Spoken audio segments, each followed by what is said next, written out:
During the early part of August 2020, you may have heard about this pretty minuscule and insignificant game that got a little bit of traction on the internet. Yeah, that's right. Today I'm going to be talking about, oh shit. Hold on. Yo, what's that game called again? What? Fall Guys. Yeah, today I'm going to be talking about Fall Guys. Fall Guys broke out onto the scene rather suddenly and spread across the internet like wildfire, thanks to the creative marketing by Mediatonic and its exposure on streaming sites such as Twitch from streamers trying to jump on the new game bandwagon. How is that fair? Like, how is this game fucking... Fuck you! The game was praised for its interesting take on the battle royale genre and its chaotic gameplay reminiscent of classic game shows such as Wipeout and Takeshi's Castle. With the mass amount of players the game accumulated in its first few weeks of life, it seemed like Fall Guys would be trending for months to come. Yep, I'm pretty sure nothing else could grab our attention quite like Fall Guys. In fact, I'm just going to go ahead and say it, I think this will be the highlight of the year.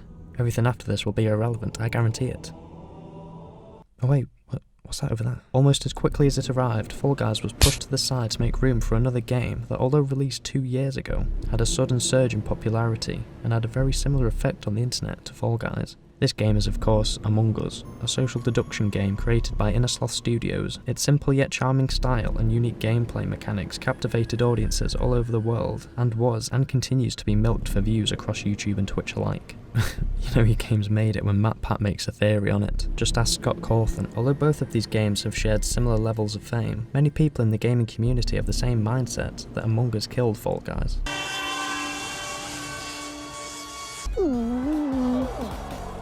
But why is that? What attributes does Among Us have that has kept it buoyant in the limelight, and what has contributed to Fall Guys sinking into the pool of obscurity? Is Among Us really to blame for stealing Fall Guys' thunder, or was the latter always doomed to be forgotten? Today I aim to find out exactly why Among Us dethroned Fall Guys so quickly, but before I do, we need to dissect each game piece by piece to determine just what makes Among Us click, and Fall Guys, not click, I think? Is that even a phrase?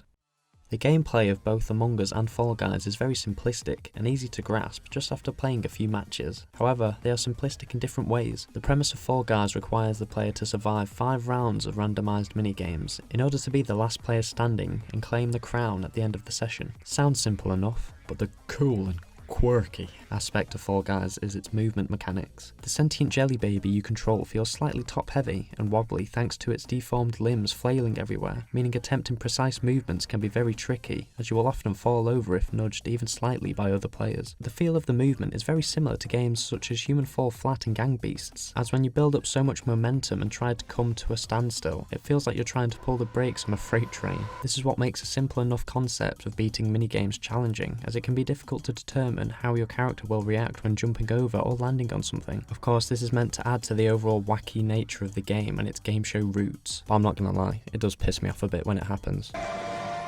Among Us, on the other hand, plays very differently. Up to 10 players are put onto one of 3 maps and are separated into one of 2 groups: crewmates and imposters. Crewmates are tasked with completing missions around the map, such as fixing wires and downloading files, whilst also trying to figure out who the imposters are amongst them. The imposters, on the other hand, must do their best to blend in with the other players, whilst gradually picking them off. Imposters can also sabotage different things around the map to make it more difficult for the crewmates to finish their tasks. Examples include cutting communications, which hides available tasks from crewmates until they fix it, and turning off the power, which worsens their vision, making them easier to kill and harder for them to detect bodies. One of the more unique aspects of Among Us is the emergency meeting and report features. When a crewmate finds a deceased player, they have the option to report it and discuss who could be the potential killer. Emergency meetings work in a similar way. However, they can only be activated in the meeting room of each map, and each player only gets 1 use. During these discussions, players can choose to vote out a person they find suspicious. Imposters can use this to their advantage by swaying the votes of the crewmates to someone innocent and trying to blend in with the crowd. The movement in Among Us is very limited. A player can move up,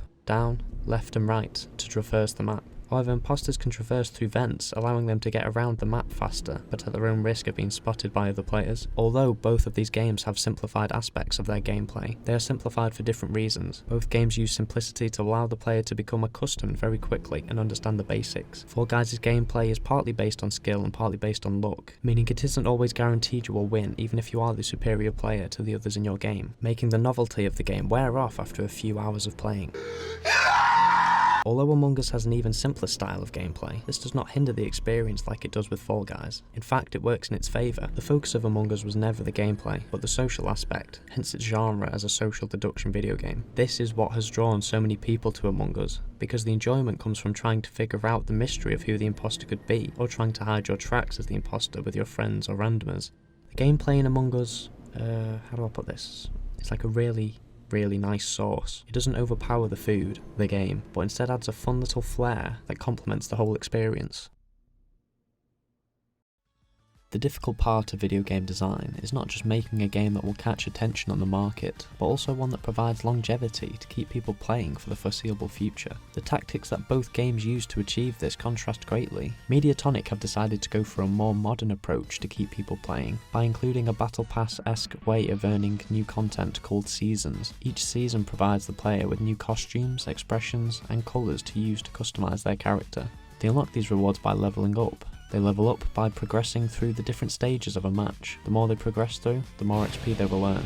There is also an earnable currency players can use in the in-game shop to buy skins and expressions not available in the tour. Mediatonic have also said that they have plans to release new seasons every so often to keep the game fresh. In fact, just recently we saw the release of Season 2, which brought with it a whole bunch of new cosmetics to unlock, as well as 2 new stages available to play in the show. Although this does provide players with some incentive to play, it doesn't take away from the fact that the gameplay becomes really stale. From the moment you first get the game, the goal in your head is to get your very first W, and it may not come for some time, and so you'll play, and play, and play, and in my case keep playing, getting closer and closer every time, and then it happens. Thanks for watching, guys.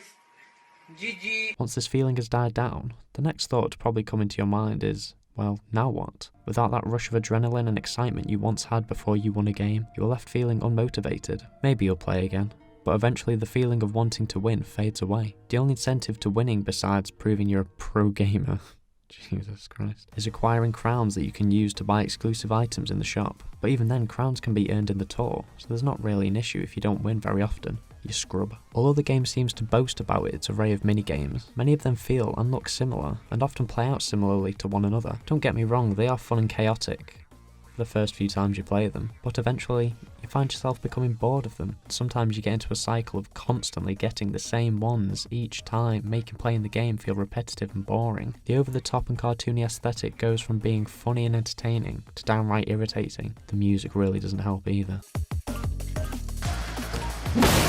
Now of course not everyone will feel the same way I do, but I feel as though the gimmick of the game wears off after a while, which is pretty much why people stopped streaming it, and why people stopped watching it. He's dead. Now, let's bring it back to Among Us for a quick second. This game has a hugely different technique for keeping its players playing. The game does not include a progression system of any sort. Many of the cosmetics are available to the player when they purchase the game. The only additional content that can be bought are certain costumes for the player, and pets which follow you around the map, and react to you when you are murdered.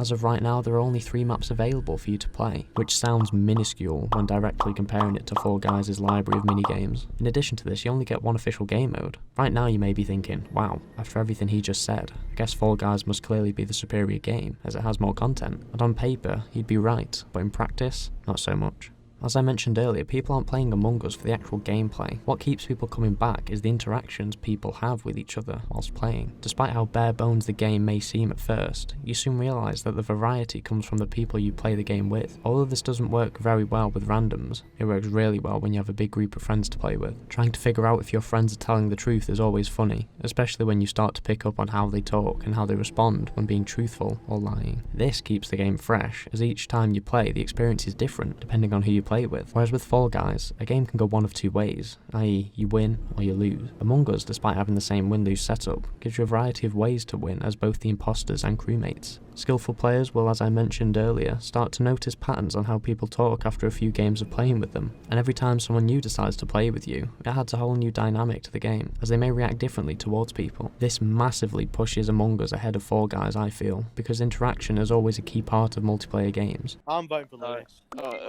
It's not me, I'm alright with Chris. Silent. Is it Jared Buggin? Yeah, that's for me. What's going on? Who are we voting? Lewis is You know what, I've just got an headache, so I'm not sure. Alright. I skipped.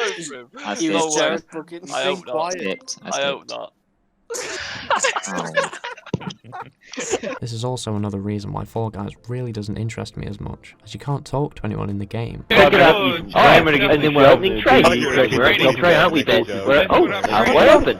We're halfway open, yeah. This makes it feel like you're playing with a bunch of faceless bots. This is why I feel Among Us is still so popular on sites like Twitch and YouTube, because viewers love to watch their favourite content creators argue over who killed someone in electrical. I got my kill! You didn't kill, you fuckwit! It's no secret that Fall Guys takes liberties from the Battle Royale genre, a large group of players fighting for the top spot to be the last person standing. Although the game does offer a fresh take on the Battle Royale experience, there's no pretending at this point that the genre isn't losing steam. Over the past 2 or 3 years, the gaming market has been saturated in the Battle Royale genre, thanks to greedy developers wanting to squeeze every last drop of relevance out of it before it dissolves into nothing. Of course, this is not Mediatonic's fault for the genre dying out, but naturally, like most things, when there's too much of something, people start to lose interest. We saw this with the zombie genre in the early 2010s, where it seemed like every other game being released had something to do with zombies. When will developers learn that saturation kills games? I mean, many developers know this, but rather than bring something new to the table, they opt for the easy money-making route, which is a shame because that's pretty much the norm nowadays. Many games tend to copycat other ideas to try and keep a larger audience, but most of the time it can hurt a game's overall quality. This is why I feel Among Us is such a breath of fresh air. It's incredible that such a low-budget game that was made nearly 2 years ago has managed to rock the market so viciously, but it's mainly because many people have never experienced a game quite like it before. The social deduction genre in the past has appealed to such a niche audience. There hasn't really been an example of a game like this taking over the mainstream market and trending for such a long time. The one exception I can think of is TTT, or Trouble in Terrorist Town, the extremely popular game mode on Gary's Mod, which a few years back filled everyone's trending and recommended bars on YouTube. The fact that Inner Sloth were able to popularise such an indie genre once again should really be commemorated. But how was Among Us able to break the mould and land in the mainstream? One of the bigger factors, I feel, is the actual style of the game. The simple yet effective design of the characters and maps are very charming and stick in the player's mind after playing. Seriously, the amount of artwork and animations online of this game is crazy, considering how simple and straightforward the art style is. Of course, this also means many kids will want to play the game, due to the bright colours and simplicity of the gameplay. Haha, bright coloured spaceman funny, which also added to the game being such a hit, as millions of 12-year-olds will flock to a new Among Us video. I feel if the devs went for a more complicated style of gameplay, the game wouldn't have hit nearly as hard as it did, just because of the fact that it is so accessible and easy to learn, and unnecessarily complicating it would have turned people away. As I mentioned earlier, the enjoyment comes from the players coming together and trying to solve the mystery of who the imposter is through their own logic. The game gives you the tools, and you as the player have to plan how to win using your own personal techniques of evidence, confidence, deception, and cunning. Sadly though,